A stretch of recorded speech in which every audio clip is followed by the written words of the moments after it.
All right, so this talk is shipping quality software in hostile environments. I would like to thank everyone for coming to the first ever PyCon Balkan. I would like to thank the organizers for inviting me to do this keynote. I'm very honored to be your first keynote at this conference to kick things off. Thank you to Boyan and to Odd and to the entire team for organizing this. I'm going to forget this at the end of the talk, so I might as well get it done. Okay, so.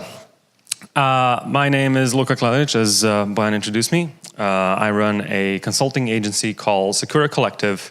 My official title is Chaos Manager. We deal with chaos. We don't do greenfield software development. We don't do feature development. We won't put more buttons on your website or build you a mobile app.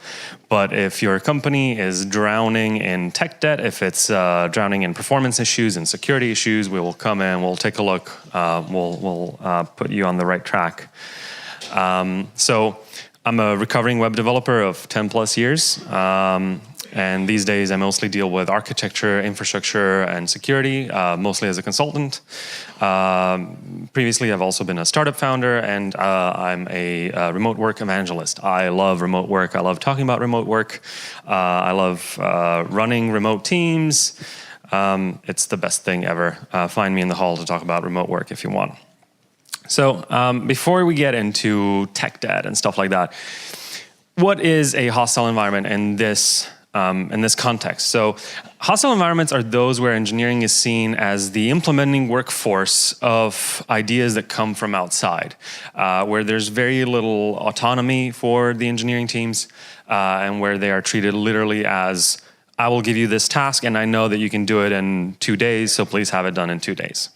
Something like product or a similar team owns 100% of engineering time, and if you want to do something that doesn't come from a user store, you have to claw back that kind of the time to do that. Now, what is tech debt? Tech debt is the implied cost of additional rework caused by choosing an easy solution over a longer and better approach. This is boiled down to just the essence of it, but basically it's an API that returns a list of results without pagination. Eventually that, because it's much easier to implement without pagination than with, and you're like, yeah, I'll never grow beyond like 100 elements, and then 3 years later it's 1,000 elements and it's really slow and it's like 10 megabytes per response and so on. It's a fragile code that everything runs through, that people are afraid to touch, afraid to modify out of all of the consequences, breaking things, introducing unexpected behaviors, and so on. It's entire systems that have become too complex to change or deprecate, and you're just stuck with them forever. There's no reasonable amount of effort that you could put in to replace it. There's no reasonable amount of effort that you could put in to make it not suck. It's parts of the code base that nobody wants to touch. It's, when you have a ticket that goes like, something is wrong with user messaging, and all of the engineers go, and step back away from the desk, hoping that you don't pick them to work on that ticket. That's tech debt. That's, that's a very, very measurable cue from your technical staff that thing needs concentrated effort, and you're not likely to get the budget to schedule that kind of work. And also, it's broken development tools and practice and processes, and lack of confidence in the build and deploy process. If you don't know that a correct change is going to roll out correctly, and then a broken change is going to not roll out, that's tech debt. It introduces a level of uncertainty, a level of unease at doing work, and if doing changes is uneasy, then people are less likely to do it, more likely to stick to the strict definition of what needs done and not experiment outside of that to improve the area that they worked in. It's everything the team wishes they could change but can't afford to for various reasons. So where does it come from? It comes from insufficient upfront definition, tight coupling of components, lack of attention to the foundations, and evolution over time. Sometimes you're working on something and the requirements are still being worked on. Sometimes you're working on something and the requirements don't even exist. You're gonna get the requirements once you're halfway done.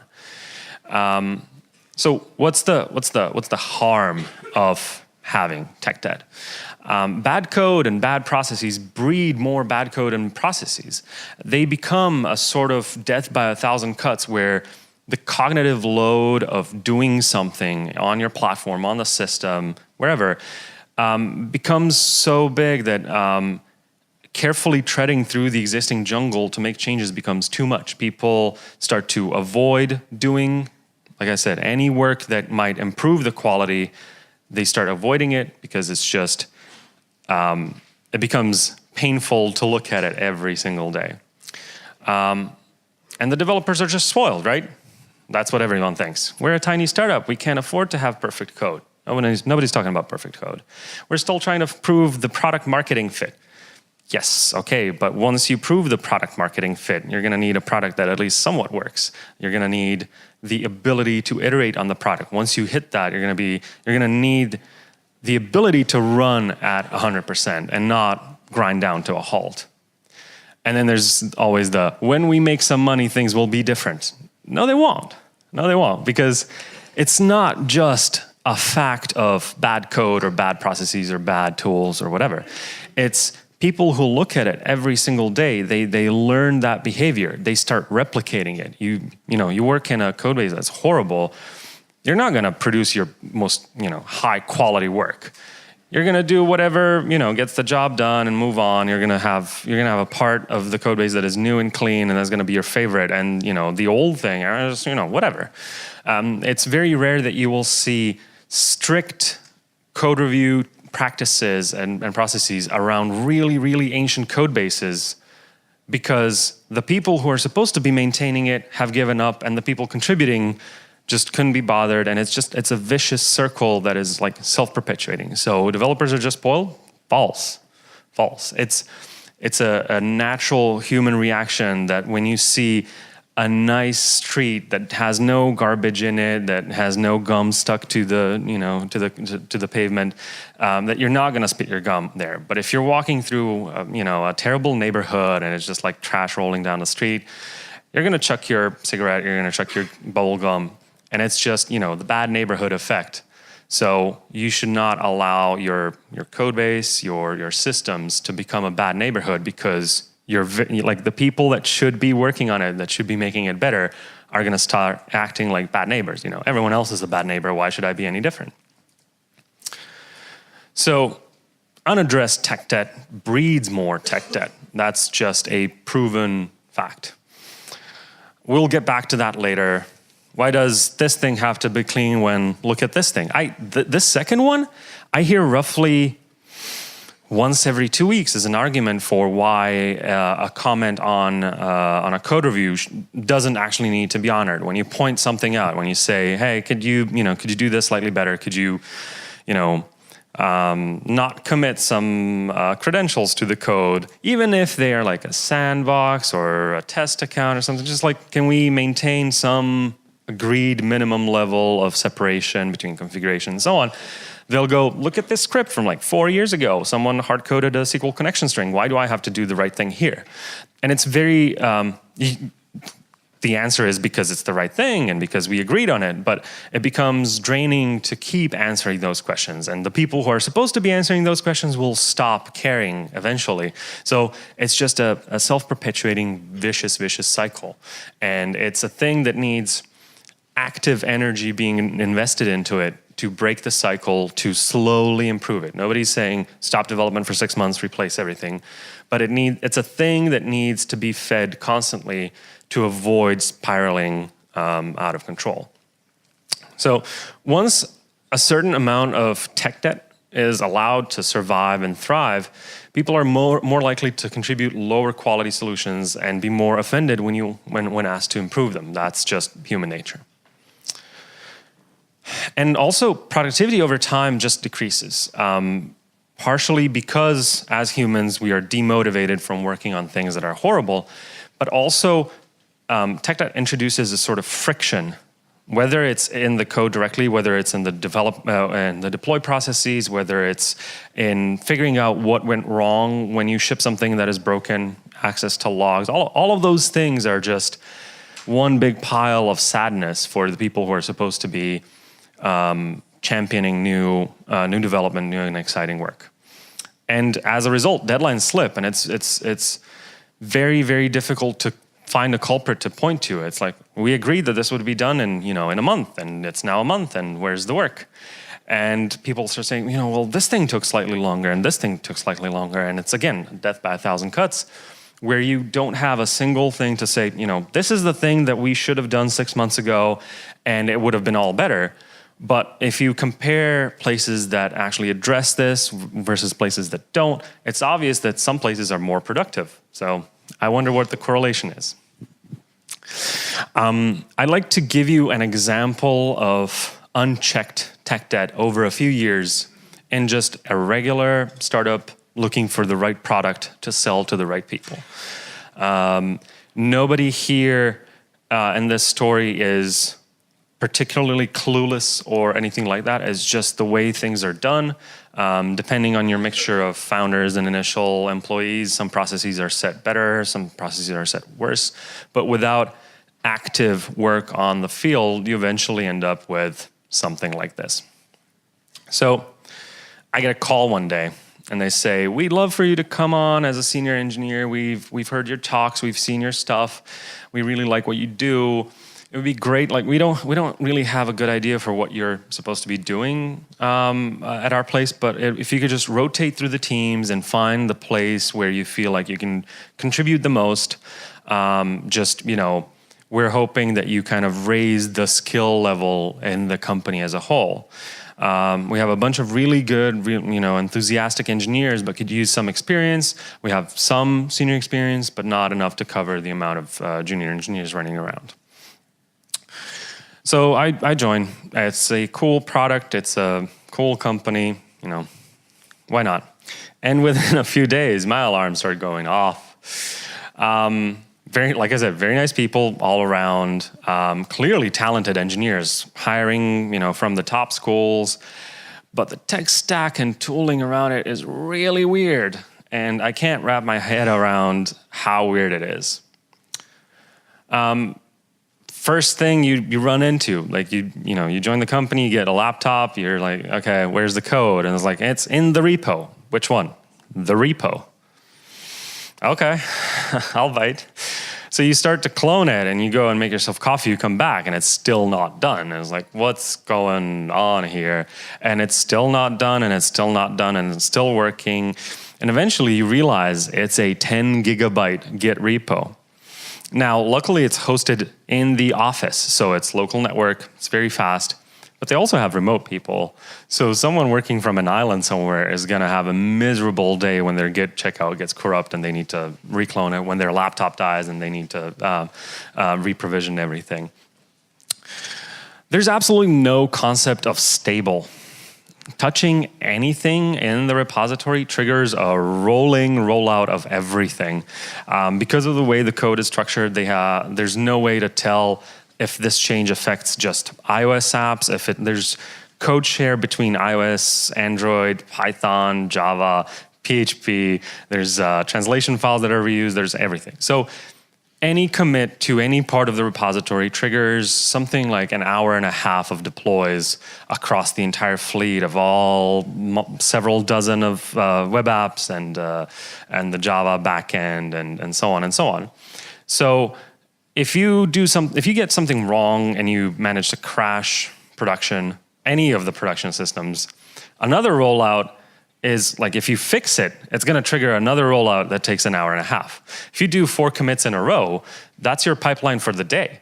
That's like four deploys of an hour and a half, one after another. So any fix that you put in is 6 hours away. Handcrafted build server. There's a Jenkins box, of course, hosted in the office, and someone just installed Linux on it, someone installed Jenkins on it, someone set up all of the jobs. There's absolutely no way. If something happens to that box, if it dies, if the hard drive fails, if someone steals the box, if the office catches fire, whatever, there's absolutely no chance anyone will ever recreate that from memory. And the way that you've built software is now forgotten. and you have to reinvent how you build software. If you have a code base that you build several different targets from, say you have an Android app that can build 3 different versions. One is branded, one is your own, whatever. They have different. They're built in different ways. So you will have a commit that will break 1 or 2 of the 3 builds, even though it's in the shared code. No local development environments. Everyone just works directly on production systems. This is a great way to make sure people don't experiment, don't wander off their set course. And the really, really horrible part of it is everyone just uses VPN for everything. Like, you cannot get your work done at all. You can't make any progress on your work without being dialed into the VPN. This goes even for non-technical staff, product, support. They all use VPN just to get anything done. So when the VPN fails, the entire company takes, a coffee break or a long lunch or whatever. But even just the idea that you have support people and product people, just not technical staff, dialing into the production VPN, fiddling around the production database. It's a scary situation. And developers, they're writing code and they're running it directly against the master database. So the line of code that you just wrote, you build it, congratulations, your just written code is now hitting the master database. This one was a real pain because it was blocking a bunch of other things. There's no database schema migration system or versioning. There's no way to say, hey, what did the database look like a month ago? It's what it is right now because someone's fiddled with it, and there's just the one. There's no test, there's no staging, there's no anything, because when people fiddle with databases directly, there's no way to replicate those changes across separate instances of those databases. So. And it has an honor system accounting in place where you're supposed to commit the script that you executed directly into some place in the Git repo. Turns out there's 3 of those places. Turns out half the changes aren't actually committed there. So one day you're working on something, the next day the table looks different and you have no idea why. There's no record of who did this, why they did this. Just, it's different. Congratulations, now you get to fix your own code for changes that someone else did, and there's no one to blame. Over half of the servers are not deployable from scratch. We have a server that runs, this application. We have no idea how it's configured. We have 3 of them by copying the config files between them, and that kind of works. Realistically, whenever you see this kind of situation, that means that the servers are almost certainly different. You just don't know in which ways they are different. The other side, so half of the servers are either not deployable or their deployability is unknown, which means it hasn't been tested, which means you should assume that you don't know how to deploy those boxes. The code review tool is self-hosted abandonware. It's something called REPO, which was made as a demo of Google App Engine. It is thoroughly not supported by the author anymore.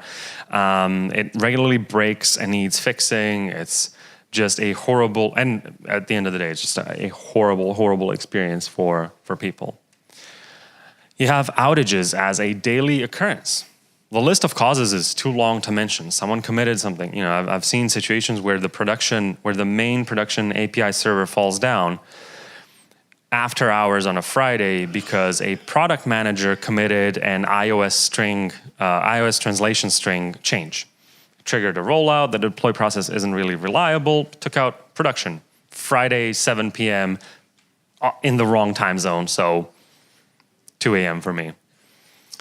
And the individual outages are not actually worthy of a postmortem. Everyone's like, oh, we had an outage, okay, we fixed an outage, moving on. There's nothing to be learned from such a system where there's no actual reasonable expectation that things will work. So why even bother talking about what happened when you're not likely to actually learn anything, you're not likely to change your processes, and it's likely just a waste of time. everyone's focused on shipping features, Everyone's saying, let's just get this one done, and then the funding will come in, and we can talk about refactoring. Like, you can't refactor 8 years of bad decisions. You can't refactor that. It's you're approaching the point of rewrites, and rewrites are always a bad idea and always the wrong assumption to start with. So you're actively running out of time. Every time you hear someone say, let's just get this one done and then we'll talk about doing it right, you're making another path in the wrong, you're making another step in the wrong direction. So why we're here. How do you even begin to fix this?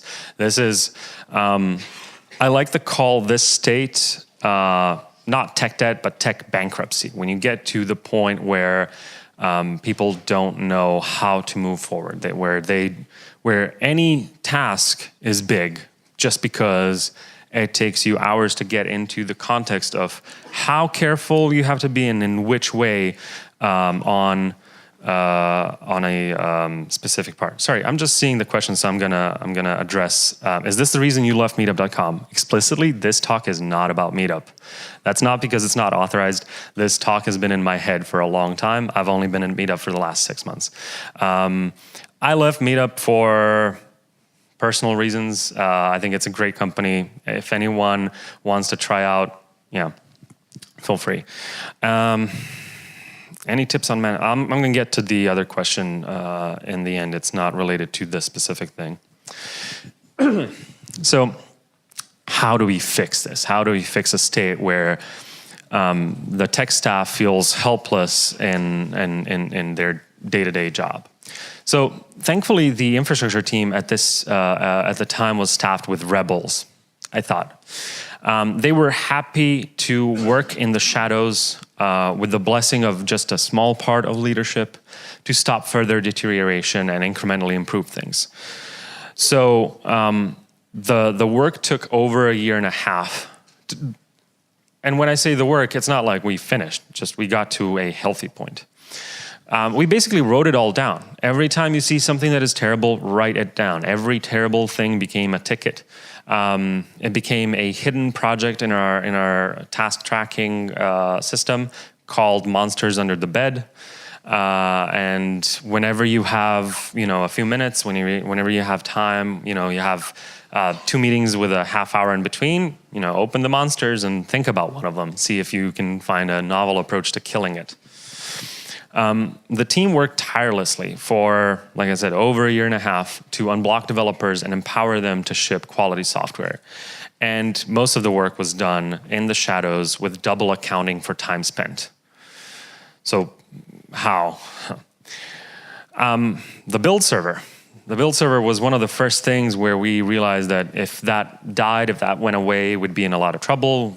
Our deployment pipeline would literally be halted for days, an unknown number of days. So we just built a new one the proper way, using Ansible, which was already kind of used in the company. We deployed it with Ansible in the cloud so that it can be easily scaled up. But the most important part of what we gained here is we now have a recipe for a build server that deploys a build server that knows how to deploy the rest of our software.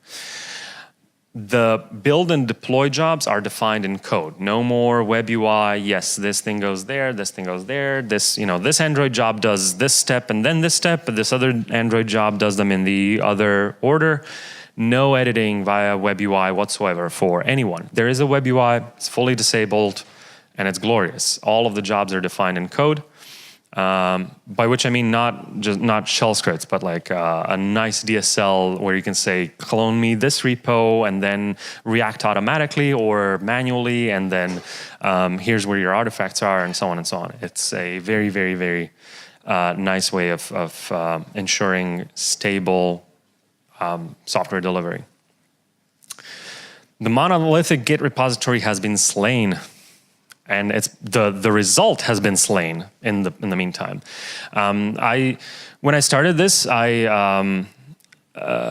I looked at the document store and I found, I believe, 3 other proposals for killing the Git repository. None of them had any traction because they were all like all or nothing efforts. We're going to stop deploys for a week. We're going to kill this thing. We're going to, we're going to declare bankruptcy and just commit the parts of the code that we need as the new first commit and start from that. Nobody liked that. They wanted their history.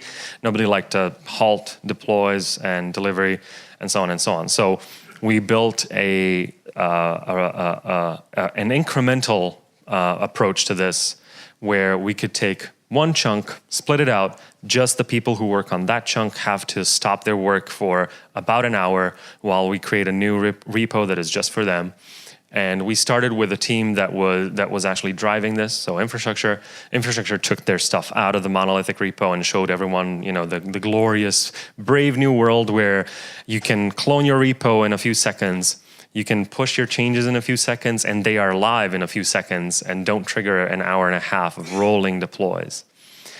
There were teams that did not like this, and they were allowed to stay in the monolithic Git repo. They soon started seeing, hey, why does the web team have everything split out nicely and we still haven't, you wanted it that way. So I led the initial effort to split it up over a year and a half ago, and just a few months ago I heard that the mobile team finally split iPhone and Android source to separate repos. And this was their desire after seeing how other teams work well. So before that, you had dozens of people just kind of working with this horrible mess and not really believing that something could be better. And then you just show them like, hey, this team has their little, infrastructure has 5 tiny repos that they can quickly tweak however they like. And that starts, the vicious circle starts to turn around, and you start feeding positive ideas and energy into it, and people are like, I would like that.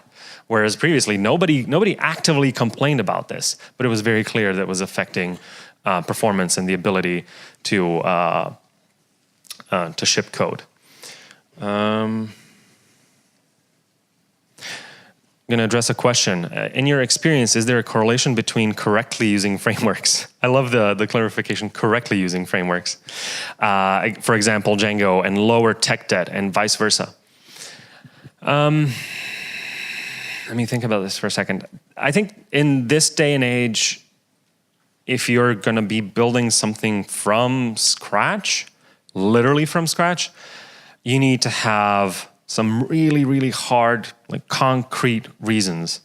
So just like saying a few minutes ago that rewriting things is in general going to be the wrong choice. Writing things from scratch is in general going to be the wrong choice.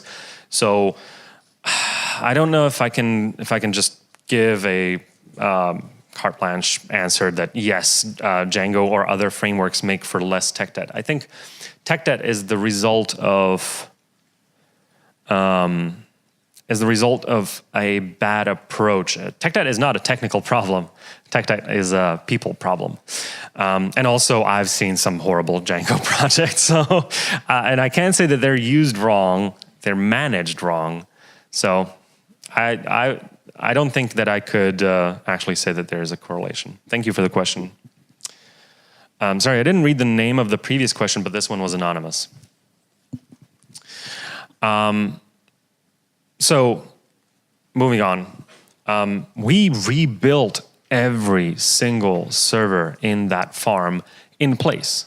We're talking about 80 different machines, 80 different machines of about 20 different roles, under the guise of upgrading the fleet to Ubuntu 16. We just put a task at the top of infrastructure backlog that said upgrade the fleet to Ubuntu 16.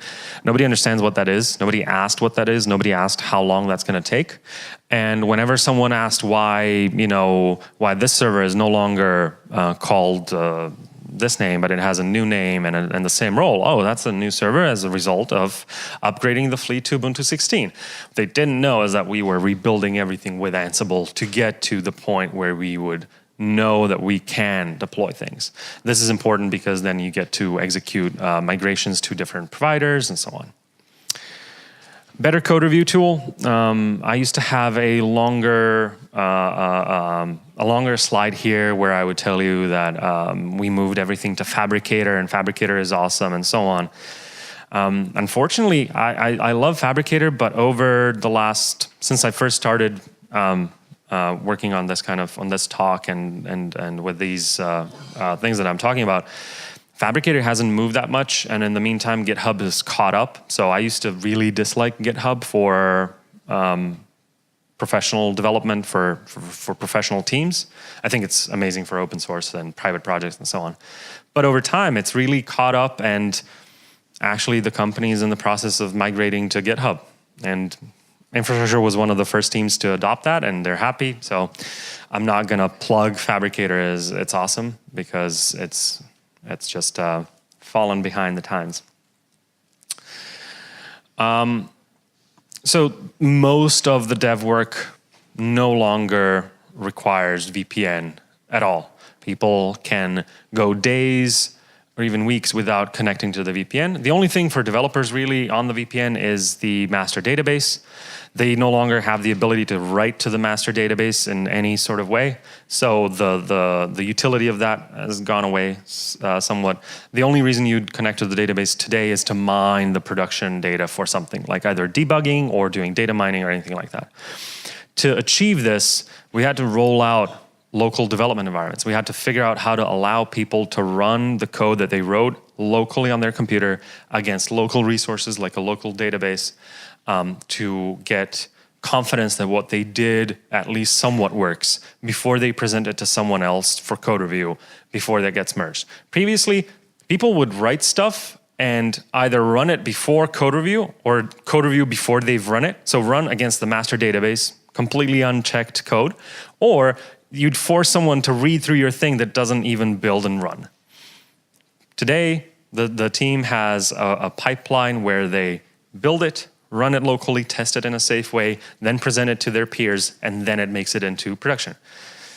And one of the biggest wins is version database schema changes, where we instituted a system where they can write SQL scripts and have them go through a code review process, just like any other code change, and then then they can run that through a web UI. I have a question that I'm gonna get to in this talk. So, all of this work and job well done, right? Mission accomplished. Tech debt is killed. You can move on to the next client. And the moral of the story is, don't wait for permission to do your job, right? I have no idea what the empty slide is. Oh, yeah. So if you see something broken, fix it. If you don't have time to fix it, write it down. But do come back to it when you can steal a minute. And even if it takes months to make progress, write it down, come back to it in months. It's still going to be a positive thing. The team was well aware, the entire team was well aware of how broken things were. But if we pushed for it to be a single project, if we said, okay, we're going to do a massive re-architecturing project, we're going to do this, it never would have flown. Nobody would have approved a year and a half of dedicated resources or a year of dedicated resources to make things better in a way that end users don't directly see and appreciate. So, job well done, good job, everyone take the rest of the week off, right? Except that's not how things should be. It's horrible, it's horrible, it's horrible. You have a team of people directly subverting an established process because the established process is failing them, and you have you have managers going, yes, that's fine. Don't tell my boss, but I told you that this is fine. And if it comes back, I'm going to pretend I didn't know what. I'm going to protect you, but also pretend I didn't know what was happening. That's really not. I'm loving the questions. So, how do we do better? How do we avoid this? How do we make it not a hostile environment? Tech debt work is very difficult to sell because you're literally saying this is something that we can work around, but it's an unmeasurable amount of pain for us. And if we work around it again and again and again, the pain is going to increase again in unmeasurable ways. And if you let us fix it, you're going to get unmeasurable gains. But the name itself implies that we have control over it, that we can choose to pay it down when it suits us. It's not like paying off your credit card. It's not like getting a bill and said, you're 10,000 euros deep on your credit card, and you get to pick if you pay down 5% or 10%. And you're like, okay, this month I've gone out quite a lot. Let's pay off 10%. And then next month I'm not going to go out as much. I'm not going to drink as much, and I'm going to pay off 20%. There's no number on this credit card bill. It's just, pain index. There's no upper bound. And without doing anything, without you doing anything, without your colleague doing anything, that pain index can double by the next time you see your invoice. It's really difficult to schedule work to address tech debt because nobody asked the tech debt, nobody asked for the tech debt relief. And it takes time away from a measurable goal from shipping features. So, there's a really good quote from a company that makes cleaning equipment, and it says, if you don't schedule time for maintenance, your equipment will schedule it for you. And this is very much true. If you don't actually think about fixing these things before they break, they will break at the most inopportune time you could possibly think of. So this is super, super fresh. I recently came across an article that changed the way I think about this and changed the way that I talk about this. What you saw, like job well done, that's slightly, me being slightly sarcastic, but that's where I used to end this topic. This is a new talk, but like the topic isn't new. And this is article is called Sprints, Marathons, and Root Canals by Gojko Ajic. And the link is there. I'm going to make sure the slides are online. You can find it. Gojko suggests that software development is neither a sprint nor a marathon, which is the standard comparison that people make, as they both have clearly defined end states. Software, until you shut it down, which is probably a decade from when you stopped caring about it, does not have a clearly defined end state. Software development is never done. And what Gojko says is you shouldn't need to put basic hygiene on your calendar. You don't schedule this kind of work because you don't schedule taking a shower in the morning.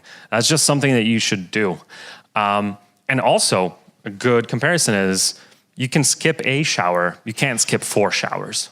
So it's something that isn't strict, isn't like the world is not going to stop if you don't do that kind of work for a sprint or a month or whatever. But it is something that you need to come back to, and the longer that you delay it, the worse it's going to be. Eventually, you end up like going to the dentist for a root canal instead of, should have brushed your teeth in the morning. So he suggests a new name, and I've completely fallen in love with this, which is sustainability work. It's not paying down tech debt. It's making sure that the software development is sustainable. It means that you can keep delivering a healthy amount of software regularly. So instead of pushing for tech debt sprints or tech debt days or anything like that every sprint, and it becomes a fight over, do we schedule this ticket or do we give people just the ability to work on tickets and so on? It needs to become a first-tier work item. It needs to become a thing that people have spent time on, and there's no way to measure it on a monthly level. There's no way to say, you put in 20 hours this month, where do I see those 20 hours? But over time, it just becomes basic hygiene. Budget versus planning.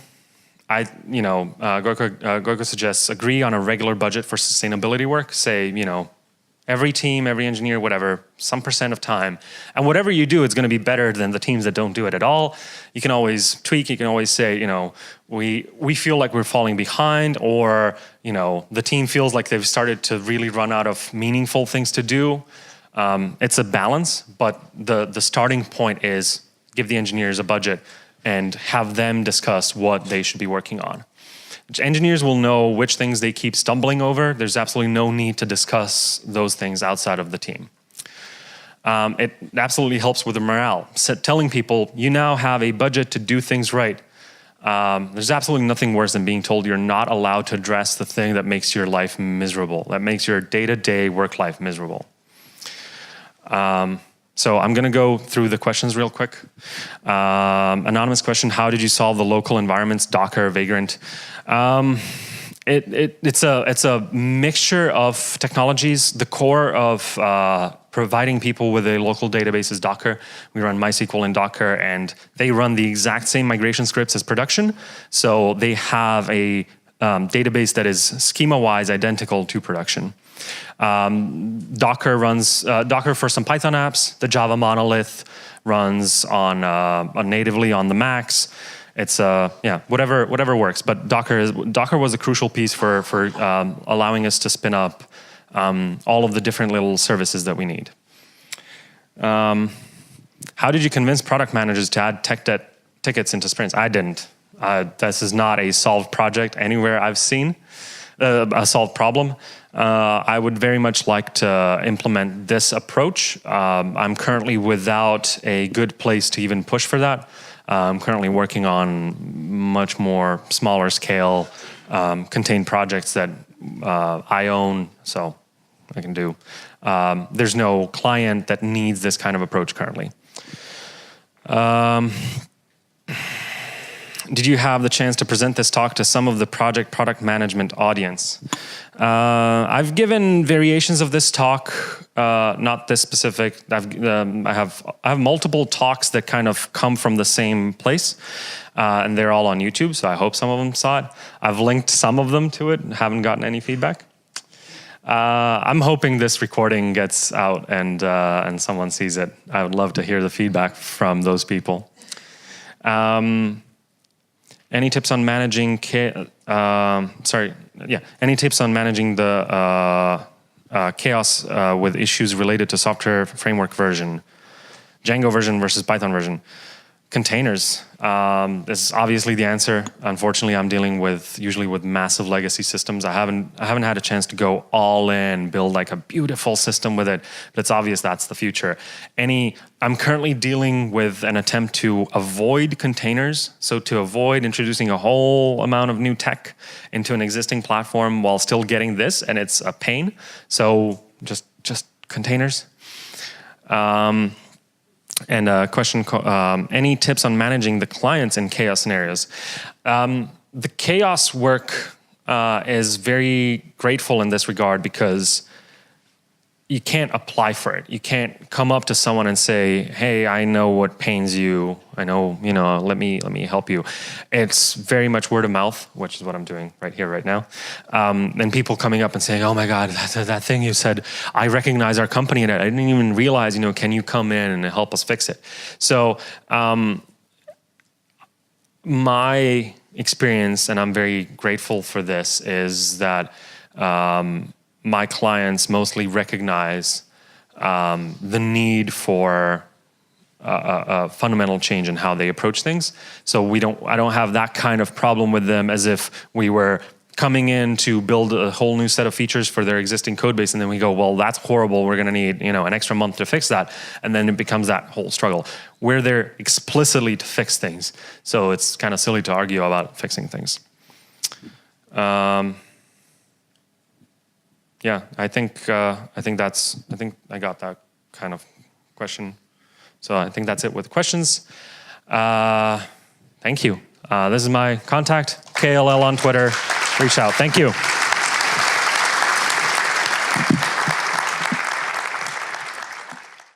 Hi everyone, Luka. I just finished giving my keynote at PyCon Balkan, the first ever. Can't believe what a great conference this is. What an amazing setup the team's pulled off. Really far above what I was expecting, and I was expecting a good conference. Really thrilled to have been invited here to give a keynote. Great audience, great questions from the audience, great interaction. Yeah, thank you.